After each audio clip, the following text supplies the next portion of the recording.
रकम की फिक्र ना करो, मैं खासी रकम लाया हूँ। उसने अपनी जेब से नोटों की एक मुख्तसर सी गड्डी निकाल कर मेरे हाथ पर रख दी। इसकी जरूरत नहीं है दोस्त, मैंने उसे वापस करना चाहा। मैं चाहता हूँ अब तुम घर जाकर पुलिस का सामना कर लो।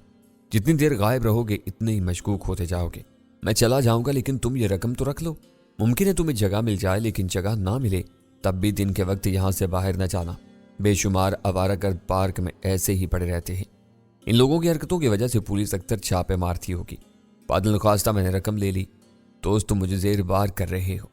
तुमने दोस्त कह दिया तो तकल्लुफ की जरूरत नहीं है। उसने मुझसे गर्मजोशी से हाथ मिलाया। काश इन लिफंगों का चक्कर ना होता तो तुम्हें मेरे अपार्टमेंट से न जाना पड़ता। मैं हंसा, अगर इन लिफंगों का चक्कर ना होता तो हमारी मुलाकात कैसे होती? वो शरारत से मुस्कुराया। अगर वो लफंगे ना आते तो तुम मेरे साथ सफ़र करने की कोई और तदबीर इख्तियार करते। सच बताओ, तुम कहाँ से मेरे साथ सफ़र कर रहे थे? उस जंगल से जहाँ से तुम गैंडा लेकर जा रहे थे, मैंने एतराफ़ किया। मुझे पहले ही शक था। वो हंसा। अच्छा दोस्त, मैं चलता हूँ। मुझे वाकई ज़्यादा देर घर से गायब नहीं रहना चाहिए, वरना पुलिस ज़्यादा मशकूक हो जाएगी। इसके जाने के बाद मैंने थैला पार्क में एक तरफ लगी बेंचों पर रखा और वहीं दराज हो गया। डूबते सूरज की हल्की सी धूप फैली लग रही थी। अचानक मुझे किसी की मौजूदगी का एहसास हुआ। मैंने आंखें खोली। सामने शार्टी खड़ी थी, उन्हीं कपड़ों में जो नाहोनी के बराबर थे। क्या बात है, तुम अकेले हो? विलियम कहाँ है? वो चला गया। मैं उठ बैठा। वो मेरे बराबर बैठ गई। मैंने पहला मुसन्नफ देखा है जो शोर और हंगामे में किताब लिखना चाहता है। इस वक्त तो सुकून है। मैंने चारों तरफ देखा। मैं समझता हूँ यहाँ हंगामे रात को होते हैं, मगर मैं दिन में ही लिखूंगा। बाब एक नंबर का हरामी है। अगर तुम औरत होते तो फ्री में जगह और क़यामा दे देता, मगर तुमसे 2 गुने से भी ज्यादा मुआवजा ले लेगा। यहाँ नॉर्मल किराया कितना है? एक दिन का 10 रेंट्स और महीने भर का 200 रेंट्स। इसमें सारी सहूलियात माक़यामे की मिलती हैं, लेकिन वो अमीर ज़ादे जो अयाशी के लिए इधर का रुख करते हैं, बाब उनकी खाल उतार लेता है। मैं ना तो अमीर ज़ादा हूँ और ना अयाश। वो मुस्कुराए। मुझे तो तुम यहाँ के भी नहीं लगते हो। मैंने बताया था मैं केप टाउन से आया हूँ। वो कुछ देर खामोश रही। न जाने क्यों तुम्हारी अंग्रेजी सुनकर लगता है तुम जनूबी अफ्रीका से बाहर से आए हो। मैंने स्कूल तक तालीम बरतानिया में हासिल की है। इसके बाद यहाँ आया, अब यहीं का रहने वाला हूँ। मैंने महसूस किया वो मशकूक हो रही थी। कहने को तो वो 20-21 साल की लड़की थी, लेकिन इस हिप्पी पार्क में उसने जो तजर्बात हासिल किए थे वो मर्दों का एक्सरे कर लेती थी। इसी वजह से उसे मेरी कहानी पर यकीन नहीं आया। उसने चंद लम्हे बाद कहा, बहरहाल अगर तुम इस जगह रहने पर मुसर हो, तुम्हारे लिए मैं हरामी बाप की चंद ख्वाहिशात पूरी कर दूंगी। हरगिज़ नहीं, मैंने किसी कदर सख्त लहजे में कहा। मेरे पास रकम है, मैं इससे 2 गुने किराए पर भी क़यामा ले सकता हूँ। बराए करम इसके दफ्तर तक मेरी रहनुमाई कर दो। मैं खड़ा हुआ तो उसने इशारे से पार्क के एक गोशे की तरफ जाने को कहा। बाप का दफ्तर बड़े से सफरी ट्रालर में है। इस पर पार्क मैनेजमेंट लिखा है। लेकिन जल्दी किस बात की है? अभी तुम मेरे ख़ैमे में वक्त गुजार सकते हो। रात को चाहो तो बाहर सो जाना। इस सर्दी में? मैंने गौर से उसे देखा। उसे शायद सर्दी लग ही नहीं रही थी। हाँ, रात को यहाँ जगह जगह अलाव जलते हैं। बाज़ औक़ात तो मुझे गर्मी लगने लगती है। मैंने उसे देखा। लगता है इस वक्त भी तुम्हें गर्मी लग रही है। यह सच है। आओ मेरे साथ ज़रा समंदर में तैराकी करें। मुझे मुआफ़ रखो, लेकिन मैं तुम्हारे साथ चलता हूँ, मैंने कहा। और ये मेरा सामान बिला तकल्लुफ़ मेरे ख़ैमे में रख दो। हमारे यहाँ चोरी बहुत बड़ा गुनाह समझा जाता है, और बाहर से कोई आ गया तो कोई बगैर रेफरेंस के नहीं आ सकता। अगर तुम विलियम के साथ ना आए होते तो अब तक पार्क से बाहर होते।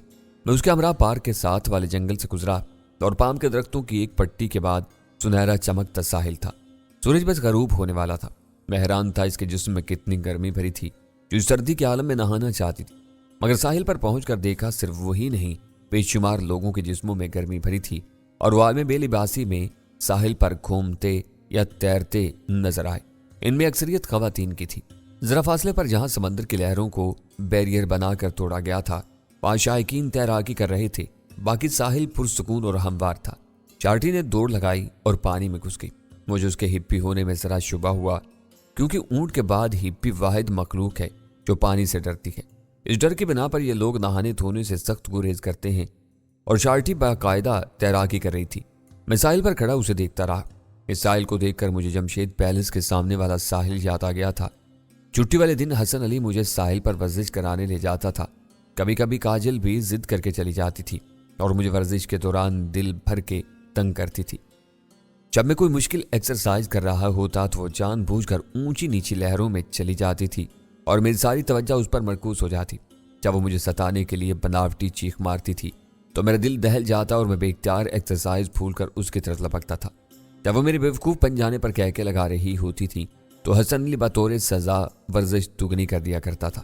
اچانک مجھے اپنے پاس سے آواز آئی، ایک کہاں کھو گئے ہو؟ میں اتنی دیر سے آوازیں دے رہی ہوں، شارٹی کہہ رہی تھی۔ اس کے بھیگے بدن کو دیکھ کر مجھے چھرچھری سی آ گئی تھی۔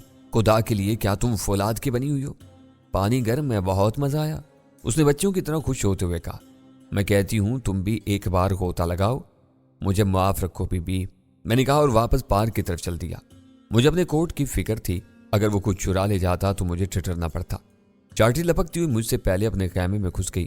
سمندر کے غسل نے اسے صاف کرنے کی بجائے مزید میلا کر دیا تھا۔ اس کے جسم کی میل پھول کر مزید نمایاں ہو رہی تھی۔ اس نے جسم صاف کرنے کا تکلف کیے بغیر انہی گیلے چیتڑوں پر کپڑے پہن لیے۔ مجھے بھوک لگ رہی تھی۔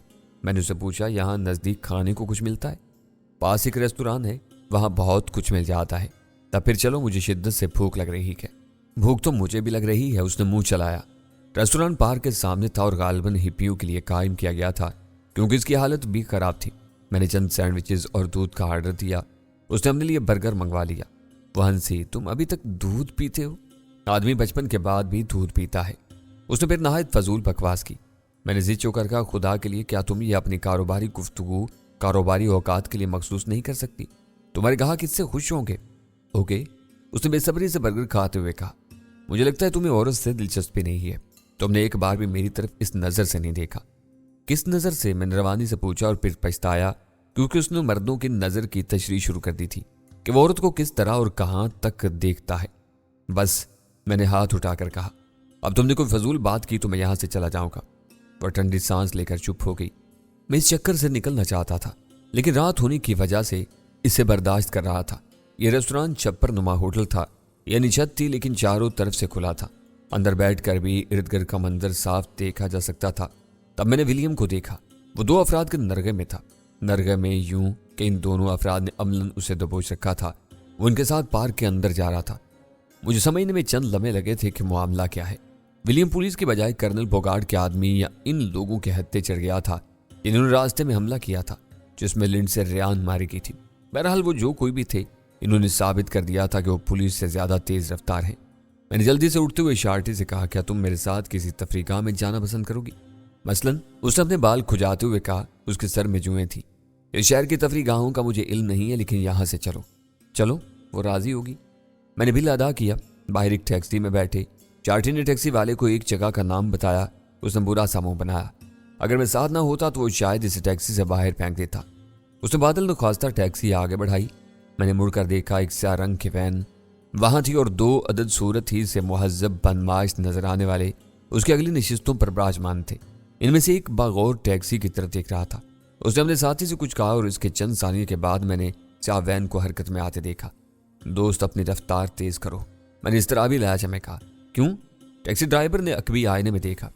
اس سڑک پر زیادہ تیز رفتاری منع ہے۔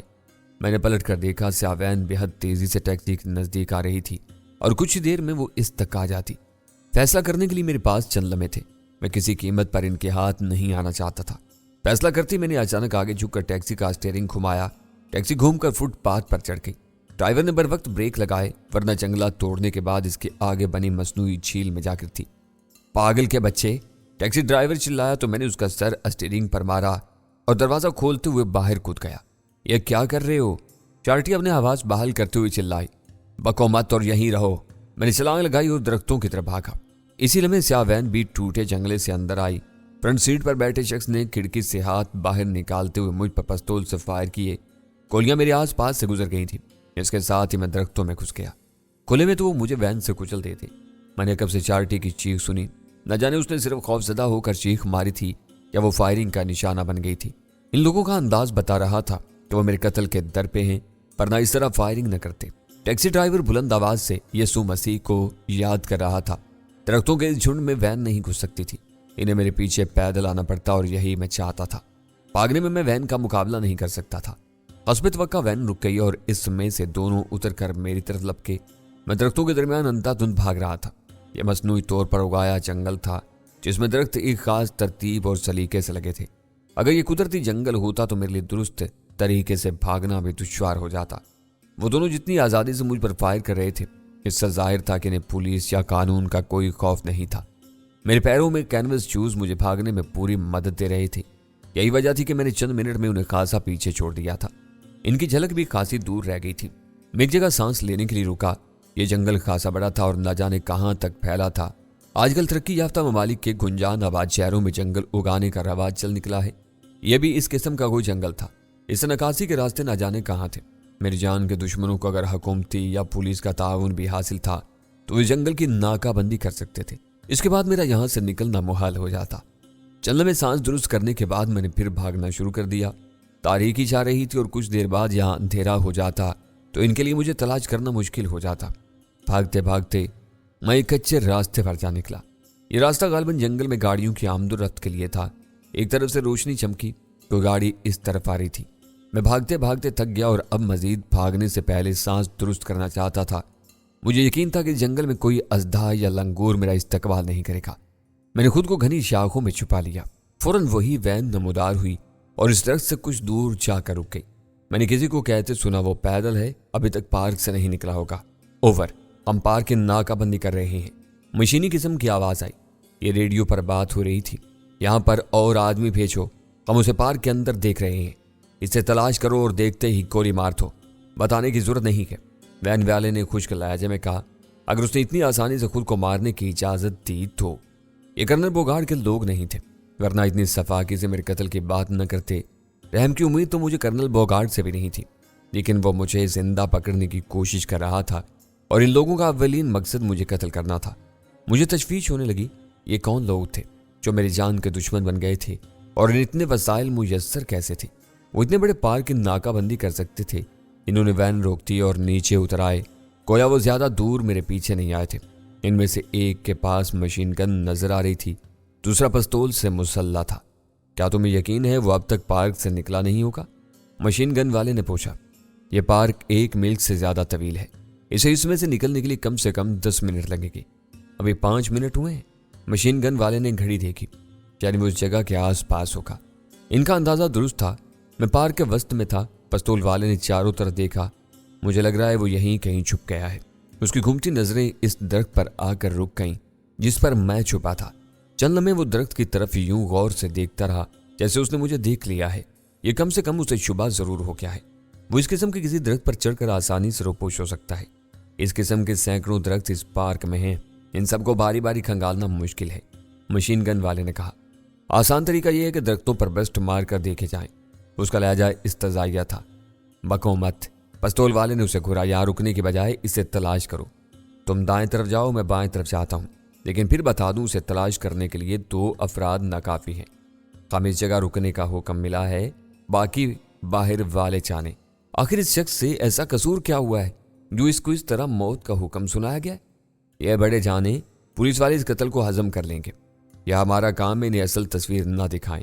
हम एक बैनुल-अक़वामी दहशतगर्द को तलाश कर रहे हैं और इस किस्म के लोग जिंदा काबू में आना पसंद नहीं करते हैं। पिस्तौल वाला मक्कारी से बोला। जियो इंटरनेशनल दहशतगर्दी के खिलाफ काम करने वाला मुस्तनद इदारा है, हम पर कोई शक नहीं करेगा।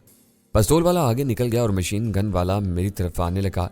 जियो इंटरनेशनल के नाम से जाहिर था कि यह कोई यहूदी तंजीम थी जिसे न सिर्फ जनूबी अफ्रीका बल्कि दुनिया के और ममालिक में भी पुलिस जैसे इख्तियारात हासिल थे। वो लोग अपने आदमियों को बुलाने के अलावा पुलिस का ताउन भी हासिल कर रहे थे और कुछ देर में पार्क की नाकाबंदी हो जाती। एक बार फिर फैसला करने में मुझे तेजी का मुजाहरा करना पड़ा। मैंने कोई 12 फुट की बुलंदी से छलांग लगाई और मेरे दोनों पांव उसकी गर्दन पर लगे थे। हड्डी चटकने की आवाज आई और वो जमीन पर गिरकर तशन्नुज के झटके लेने लगा। इसका मनका टूट गया था। मैंने झपट कर उसकी मशीन गन उठाई और उसे घसीट कर रास्ते से हटाकर दरख्तों की आड़ में डाल दिया। फिर मैं मोहतात कदमों से वैन तक गया। इसकी चाबी इग्निशन में लगी थी। एक लम्हे सोचकर मैंने ड्राइविंग सीट संभाली और जैसे ही इंजन स्टार्ट किया, पिस्तौल वाला सामने से नमूदार हुआ। उसने मुझे देखते ही हाथ सीधा किया और मैंने सर झुकाते हुए एक्सीलरेटर दबा दिया। वैन चीते की तरह जस्त लगाकर आगे बढ़ी। मेरे कानों ने 2 बार फायर की आवाज सुनी। तीसरी बार पिस्तौल वाले की भयानक चीख सुनाई दी थी। वैन उस पर से गुजर गई थी। गोलियों ने विंडशील्ड में सुराख कर दिए थे और मैं बाल बाल बचा था। एक गोली सर के ऐन ऊपर से गुजर कर अकबी निशिस्त में पवस्त हो गई थी। वैन की रफ्तार बढ़ाते हुए मैंने तेजी से स्टीयरिंग काटना शुरू कर दिया। यह कच्चा रास्ता सांप की तरह बल खाया हुआ था। अचानक वैन का रेडियो जाग उठा। बंजामन, वेयर आर यू? जाहिर है बंजामन जहन्नुम में था या वहां दाखिले के लिए फरिश्तों को इंटरव्यू दे रहा था। और मेरा जवाब देने का कोई इरादा नहीं था। जरा सी देर में मुझे बाहर जाने का रास्ता दिखाई दिया, लेकिन इस पर एक पुलिस कार पहले से खड़ी थी। मैंने वैन की रफ्तार बढ़ाते हुए पहले उसे टक्कर मारी और कार घूमती हुई फुटपाथ पर जा चढ़ी। मेरा मकसद था वो मेरा ताक़ुब करने के काबिल न रहे। सड़क पर आते ही मैंने वैन का रुख ट्रैफिक के मुतवाज़ी कर लिया था। गलती से वन वे के खिलाफ जाता तो कुछ देर में फंस कर रह जाता। ये कोई फिल्म की शूटिंग नहीं थी कि हीरो बहर सूरत निकल जाता। शामते आमाल जरा आगे एक और पुलिस कार मेरा इंतजार कर रही थी। वो फौरी तौर पर सायरन बजाती मेरे पीछे आने लगी। मशीन गन मेरे पास थी, मगर ड्राइविंग करते हुए मैं इसे इस्तेमाल नहीं कर सकता था। चंद लम्हे में बर्क रफ्तार पुलिस कार वैन के नज़दीक आ चुकी थी। मैंने उसे ज़रा सा रास्ता दिया और पलक झपकने में वो बराबर आ चुकी थी। इस राहत की वजह पुलिस वालों को उस वक्त समझ में आई जब मैंने वैन की खिड़की से एक हाथ से मशीन गन निकालकर इसके अगले टायरों की तरफ हल्का सा ब्रस्ट मारा और कार का पहिया चलनी हो गया। रद्द अमल के तौर पर कार पहले वैन से टकराई और फिर फुटपाथ की तरफ गई। मशीन गन के फायर ने सड़क पर खलबली मचा दी थी। कारें वैन को रास्ता देने के लिए दाएं बाएं होने लगी थी। मैं एक्सीलरेटर दबाता चला गया। तारीकी में मुझे किसी ऐसी जगह की तलाश थी जहां स्ट्रीट लाइट्स की रोशनी ना आ रही हो। इस वैन में ज्यादा देर सफर करना दुरुस्त नहीं था। इसमें किसी ऐसे इंडिकेटर की मौजूदगी मुमकिन थी जिससे इसकी निशानदेही हो जाती। आखिर मुझे दो ऊंची इमारतों के दरमियान तारीक गली नजर आई। मैंने बिला ताखीर वैन उसमें घुसा दी। गली तारीक थी। मैंने तेजी से वैन की तलाशी ली। अकबी निशिस्त पलटने पर मुझे असलहा मिल गया। इसमें पिस्तौल से लेकर रॉकेट लॉन्चर तक शामिल थे। गैस और धुएं के बम भी थे। मैंने एक अदद मशीन पिस्टल और इसके फाजिल मैगजीन के साथ एक गैस और धुएं का बम भी उठा लिया। दूसरी निशिस्त पलटने पर एक बैग नजर आया। मैंने उसे खोला तो मेरी आंखें खुल गई थी। इसमें नोट गड्डियों की सूरत में भरे थे। इस वैन में इतने नोटों का क्या काम? कुछ सोचकर मैंने पूरे बैग के बजाय 2 गड्डियों पर इक्तिफा किया। ये सारे 100 के नोटों वाली गड्डियां थी। दरवाजा बंद करके मैं वैन से उतरा। इस वक्त अव्वलीन जरूरत हुलिया बदलने की थी। दूसरी तरफ सड़क अबूर करते ही एक सुपर स्टोर था। मैं इसमें घुस गया। वहां से ओवरकोट और हैट खरीद कर मैं बाहर आया तो खुद को खासा महफूज महसूस कर रहा था। मैं फुटपाथ पर चल रहा था कि सामने से 3 स्याफाम लड़के आते नजर आए। अपने हुलियों से वो लफंगे लग रहे थे। मैंने उन्हें रोक लिया। सुनो, मुझे कैनी मैन नाम के किसी शख्स की तलाश है जो जोहान्सबर्ग में बहुत मशहूर है। उन्होंने मानी खिज अंदाज में एक दूसरे की तरफ देखा। इनमें से एक बोला, हाँ हम जानते हैं, लेकिन पता जानने के लिए तुम्हें कुछ देना होगा। मैंने खामोशी से एक नोट उसकी तरफ बढ़ा दिया। उसने नोट झपट लिया। सुनो मिस्टर, वो शहर के मशरकी इलाके में रहता है। तुम 12 नंबर की बस पर बैठ जाओ। ड्राइवर से कहना कि कैनीमैन के घर वाले स्टॉप पर उतार दे। क्या एक नोट और नहीं मिल सकता? दूसरे लड़के ने ललचाए अंदाज में कहा। तो उसने गड्डी देख ली थी। क्यों नहीं? मैंने कोट के अंदर से मशीन पिस्टल की झलक दिखाई। इसके बारे में क्या ख्याल है? ओके ओके, वो घबरा कर बोला और तीनों नोटों 11 हो गए। 12 नंबर की बस में बैठना हमाकत होती, क्योंकि इस वक्त पुलिस का सबसे ज्यादा जोर इस इलाके से निकलने वाली पब्लिक ट्रांसपोर्ट पर होता। मुझे किसी कार की तलाश थी, बल्कि कार बमार ड्राइवर की तलाश थी। जल्द एक अदद पोर्शे नजर आ गई जिसे मुअज्जज किस्म के सूट में एक पस्ता कद और गंजा शख्स से पार कर रहा था। कार और उसके हुलिये दोनों से आसूदगी टपकती थी। मैं बेतकल्लुफी से उसके पास जा पहुंचा। हे जोनी, कैसे हो? मैंने ऊंची आवाज से कहा और उसे कोट से पिस्टल की नाल दिखाई। दोस्त, तुम भी मुझे देखकर खुश हो रहे हो, चलो मुस्कुराओ। वो अक्लमंद आदमी था, फौरन मुस्कुराने लगा। क्या चाहते हो? कुछ नहीं, तुम्हारे साथ जरा दूर तक लिफ्ट दरकार है। चलो कार में बैठो और किसी किस्म का अहमकाना ख्याल दिल में लाने से पहले बस इतना सोच लेना कि जिंदगी एक बार मिलती है। उसने सर हिलाया और कार में बैठने लगा। मैं घूमकर दूसरी तरफ से आ गया। उसने इंजन स्टार्ट किया। कहाँ जाना है? शहर के मशरकी हिस्से की तरफ चलो। उसने कार आगे बढ़ा दी। पुलिस सरगर्मी दिखा रही है, मेरे लिए ही दिखा रही है। एक बार फिर खबरदार कर रहा हूं, कोई गलत इशारा मत देना। मुमकिन है पुलिस रास्ते में चेकिंग कर रही हो।